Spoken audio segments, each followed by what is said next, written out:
Hello everyone, इस video में हम लोग एक्सरसाइज 15B का एग्जाम्पल सॉल्व कर रहे हैं, ठीक है। और ये एग्जाम्पल नंबर 11 है, ठीक है। चलिए क्वेश्चन को हम लोग देखते हैं इसमें क्या कह रहा है। The diagonals of a rhombus are 48 centimetre and 20 centimetre, ठीक है। मालूम है जो डायगोनल होता है, हम इंट्रोडक्शन वीडियो में भी इस चीज़ को बताए हैं कि जो कौन कौन से पैरेललोग्राम होते हैं जिनके डायगोनल्स के लेंथ बराबर नहीं होते हैं, ठीक है। यानी कि ऐसे पैरेललोग्राम जिसके सारे एंगल्स 90 डिग्री हैं उनके डायगोनल्स बराबर होते हैं, जैसे रेक्टेंगल और स्क्वायर, ठीक है। और जैसे रोम्बस हो गया और बेसिक जो पैरेललोग्राम होता है वो क्या होता है, 90 डिग्री पे नहीं होता है, यानी कि ऐसे टिल्टेड होता है। तो अगर ऐसे टिल्टेड हुआ, ठीक है ना, तो एक डायगोनल मेरा छोटा हो जाता है और दूसरा वाला डायगोनल बड़ा हो जाता है, ठीक है ना। तो रोम्बस में ये कंडीशन होगा ही कि एक डायगोनल बड़ा और दूसरा छोटा होगा। तो जो बड़ा वाला है वो 48 सेंटीमीटर का है और जो छोटा वाला है वो 20 सेंटीमीटर का है, ठीक है ना। तो इसमें पहला क्वेश्चन पूछता है ये कि एरिया ऑफ द रोम्बस, ठीक है। क्या फाइंड करना है, find the area of the rhombus. और जो दूसरा पार्ट है find the perimeter of the rhombus, ठीक है। तो एरिया निकालने के लिए हम कैसे निकालेंगे यहाँ पे, ठीक है। इसका सॉल्यूशन हम कैसे करेंगे, एरिया ऑफ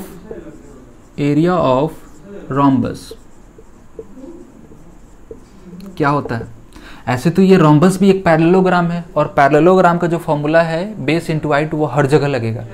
तो यहाँ पर तो बेस इंटू हाइट लगा नहीं सकते हैं क्योंकि डायगोनल का मेजरमेंट दिया है, बेस का नहीं दिया है, न इसका हाइट दिया है, फिर इसका कैसे निकालेंगे, ठीक है। इसका एक फॉर्मूला है, ये सारा हम इंट्रोडक्शन वीडियो में कवर कर चुके हैं, जाके देखना है, ठीक है ना। फॉर्मूला क्या है, 1/2 into D1 into D2, clear, ठीक है। और ये फॉर्मूला डायगोनल यानी कि जो इसका डायगोनल का मेजरमेंट है उसको मल्टीप्लाई करके हाफ से डिवाइड कर देना है। अब ये किस किस शेप में फॉर्मूला लगेगा, उस शेप में फॉर्मूला ये वाला फॉर्मूला लगा सकते हैं, डायगोनल वाला, जिसमें जिसके डायगोनल्स 90 डिग्री पे बाइसेक्ट करते हैं, ठीक है ना। बाइसेक्ट जरूरी नहीं है कि दोनों करते हैं, क्योंकि काइट वाला कंडीशन में क्या था कि एक डायगोनल दूसरे वाले को बाइसेक्ट कर रहा था, ठीक है, लेकिन जो पहला वाला था वो दूसरे को नहीं कर रहा था, ठीक है। लेकिन एक ही कंडीशन है कि 90 डिग्री पे होना चाहिए, 90 डिग्री पे कट करना चाहिए। उस कंडीशन के लिए हम ये फॉर्मूला लगा सकते हैं 1/2 इंटू D1 इंटू D2, ठीक है ना।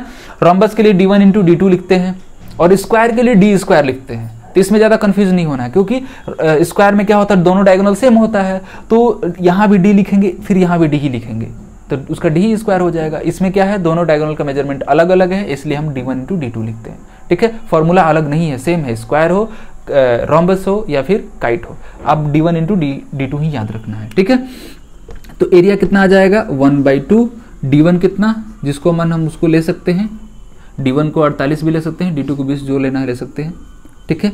और ये हो गया D2 20, ये इससे कट जाएगा 10 बार में 0 आ गया, ठीक है। ये कितना हो जाएगा, 480 सेंटीमीटर स्क्वायर, क्लियर।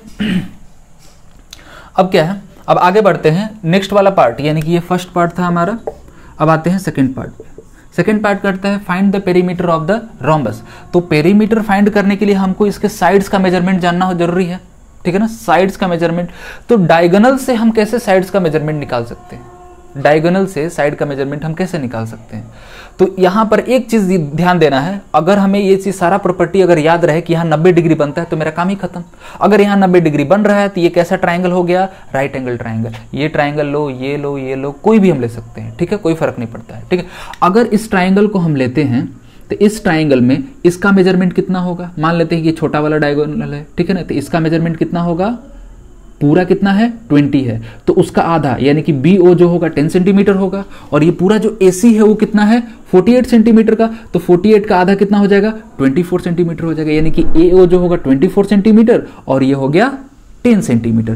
तो ये और ये राइट एंगल ट्राइंगल के हिसाब से क्या क्या हुआ, इसको हम बेस भी ले सकते हैं और इसको परपेंडिकुलर ले सकते हैं, या फिर इसको परपेंडिकुलर इसको बेस, उसमें कोई दिक्कत नहीं है। लेकिन ये हाइपोटेनस की तरह बिहेव करेगा।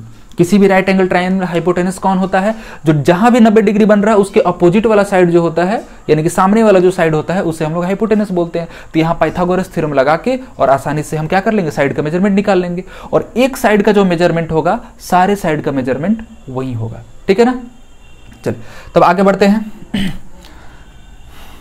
चलिए तो अब हम यहां लिखते हैं in triangle AOB, in triangle AOB हम यहां लिख सकते हैं by Pythagoras theorem, by Pythagoras theorem.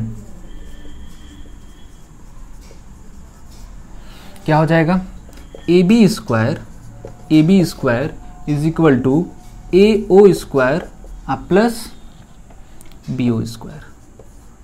ठीक है ना, यही पाइथागोरस थ्योरम है। ए बी यहाँ पर हाइपोटेनस की तरह है और यहाँ पे ए ओ जो है परपेंडिकुलर और इसको बेस ले लिया जा रहा है।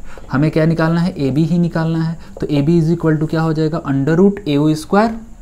ठीक है, तो ए ओ कितना हम ले रहे हैं 24 का स्क्वायर और बी ओ कितना ले रहे हैं हम, बी ओ ले रहे हैं 10 का स्क्वायर। ठीक है, तो यहाँ आगे कैलकुलेट करते हैं। ये कितना हो जाएगा, 24 का स्क्वायर करेंगे 576। ठीक है ना, 576 और 10 का स्क्वायर कितना हो जाएगा 100।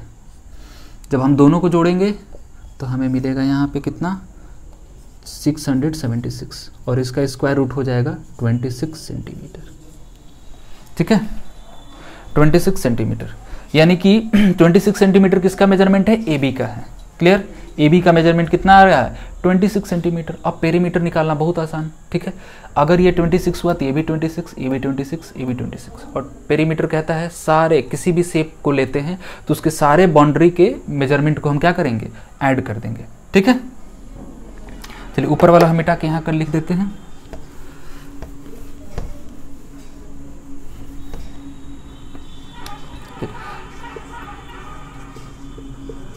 पेरीमीटर, ठीक है, जो पेरीमीटर होगा यहाँ पर भी वही लिख सकते हैं, 4a लिख सकते हैं। ठीक है ना, जो स्क्वायर में होता है, क्योंकि साइड का जो अगर बात करें, साइड का प्रॉपर्टी स्क्वायर से मैच करता है, सारा साइड इक्वल होता है।